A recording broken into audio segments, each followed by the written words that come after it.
Hello friends, আজি মই আপোনালোকৰ লগত নৱম শ্ৰেণীৰ গণিতৰ এটা স্পেশাল প্ৰশ্নৰ বিষয়ে আলোচনা কৰিম। গতিকে ভিডিঅটো সম্পূৰ্ণ নোহোৱালৈকে চাই থাকিব আৰু আপোনালোকৰ বন্ধুসকলৰ লগত শ্বেয়াৰ কৰিব। কি কৈছে অংকটোত যে যদি x + y + z = 0 হয় তেন্তে প্ৰমাণ কৰা যে x³ + y³ + z³ = 3xyz। এই অংকটো বিভিন্ন শিক্ষকে বিভিন্ন ধৰণে প্ৰমাণ কৰে, কিন্তু মই আজি আপোনালোকৰ আগত একদম সহজ আৰু যুক্তিপূৰ্ণ নিয়মেৰে প্ৰমাণ কৰিম। গতিকে ভিডিঅটো সম্পূৰ্ণ নোহোৱালৈকে চাই থাকিব।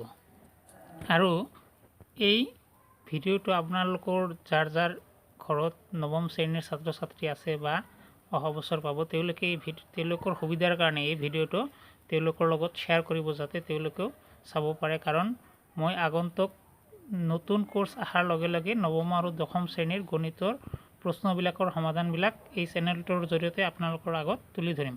গতিকে সেইকাৰণে চেনেলটো ছাবস্ক্ৰাইব কৰি ৰাখিব আৰু আপোনালোকৰ বন্ধুসকলৰ লগত শ্বেয়াৰ কৰিব। ঠিক আছে, সমাধানটো আগবাঢ়ো আমি কি কৰিছোঁ, প্ৰথমে বাওঁ পক্ষ অৰ্থাৎ লেফ্ট হেণ্ড সাইড = লৈছোঁ। কি আছে তাতে x³ + y³ + z³। তো এইটো লোৱাৰ পিছত আমি কেনেকৈ সমাধান কৰিম অলপ চাব। এইটোৰ লগত আমি এইটোৰ পৰা -3xyz বিয়োগ দিছোঁ এইটোৰ পৰা, কিন্তু ইয়াতে যেহেতু আগৰ লাইনটোত 3xyz নাছিলে, গতিকে আমি যেহেতু বিয়োগ দিছোঁ তাৰ সমতা ধৰি ৰাখিবলৈ +3xyz কৰিছোঁ। গতিকে প্লাছ মাইনাছ কাটা যাব, আগৰ x³ + y³ + z³ থাকি যাব। গতিকে আমি একো বেছি লিখা নাই, এইখিনি লিখিব পাৰোঁ, গতিকে লিখি ল'লোঁ। এইদৰে লিখিলে আমাৰ অংকটো সমাধান কৰোঁতে সুবিধা হ'ব, কাৰণ সূত্ৰত পৰিব তেতিয়া। এতিয়া চাওক, এই x³ + y³ + z³ -3xyz মানে আমি কি লিখিব পাৰোঁ, এইখিনি সমান সমান লিখা যায় x + y + z × x² + y² + z² - xy - yz - zx। এইখিনি লিখিলোঁ আৰু +3xyz বেলেগ আছে, গতিকে আমি +3xyz বেলেগতে ৰাখি দিলোঁ। এইটো এটা সূত্ৰই আছে, x³ + y³ + z³ -3xyz = কি, x + y + z × x² + y² + z² - xy - yz - zx। এতিয়া আমি পিছৰ লাইনত আহোঁ। x + y + z = 0 দিয়া আছে, গতিকে আমি x + y + z = 0 উঠাই দিলোঁ। বাকীখিনি যেনেকুৱা আছে তেনেকুৱাই লিখি থৈ দিলোঁ। আমি একো বেলেগ বস্তু লিখা নাই, যিখিনি প্ৰশ্নত দিয়া আছে সেইখিনি লিখিলোঁ। x + y + z = 0 বহাই থৈ দিলোঁ। এইখিনি নিশ্চয় বুজি পাইছে আপোনালোকে, কোনো অসুবিধা নোহোৱাকৈ নিশ্চয় ভালকৈ বুজি পাইছে। এতিয়া চাওক, এই যিকোনো সংখ্যাৰ লগত 0 যদি পূৰণ কৰা যায় তেনেহ'লে কি হয়, পূৰণফলটো 0 হয়। গতিকে 0 × 0 লগত x² + y² + z² - xy - yz - zx এইখিনি পূৰণ আছে। গতিকে এইখিনিৰ গোটেইখিনিৰ পূৰণফল কি হ'ব, 0। গতিকে এইখিনি আমি 0 বহুৱালোঁ, +3xyz। গতিকে 0 + 3xyz, যিকোনো সংখ্যাৰ লগত 0 যোগ কৰিলে কি হয়, সেই সংখ্যাটোৱে হ'ব। গতিকে 3xyz আমি পাই গ'লোঁ। আমাৰ সোঁপক্ষত কি আছে, ৰাইট হেণ্ড ছাইডত 3xyz। গতিকে আমি বাওঁ পক্ষৰ পৰা গৈ সোঁপক্ষ পালোঁ, একেই পালোঁ, অৰ্থাৎ left hand side = right hand side. গতিকে আমাৰ প্ৰমাণখিনি হৈ গ'ল। এইটোৰ প্ৰমাণ কিন্তু বহুত যুক্তিপূৰ্ণ, কাৰণ আমি বাওঁ পক্ষৰ পৰা আৰম্ভ কৰি সোঁপক্ষ পাইছোঁ। গতিকে প্ৰমাণটো একদম শুদ্ধ হৈছে আৰু প্ৰমাণটো বহুত সহজভাৱে প্ৰমাণ কৰিছোঁ।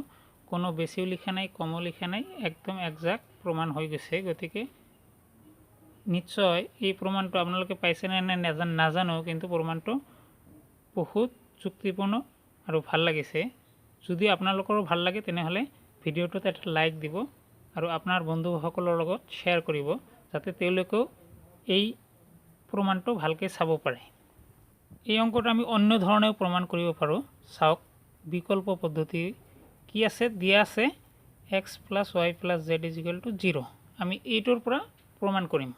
এইটোৰ পৰা প্ৰমাণ কৰিবলৈ যাওঁতে আমি কেনেকৈ যাম, চাওক, x + y বাওঁফালে ৰাখি দিলোঁ, জেডটো সোঁফালে লৈ গ'লোঁ। জেডটো সোঁফালে, যিহেতু বাওঁফালে প্লাছ আছে, সোঁফালে গ'লে মাইনাছ হ'ব। গতিকে x + y = -z হৈ গ'ল।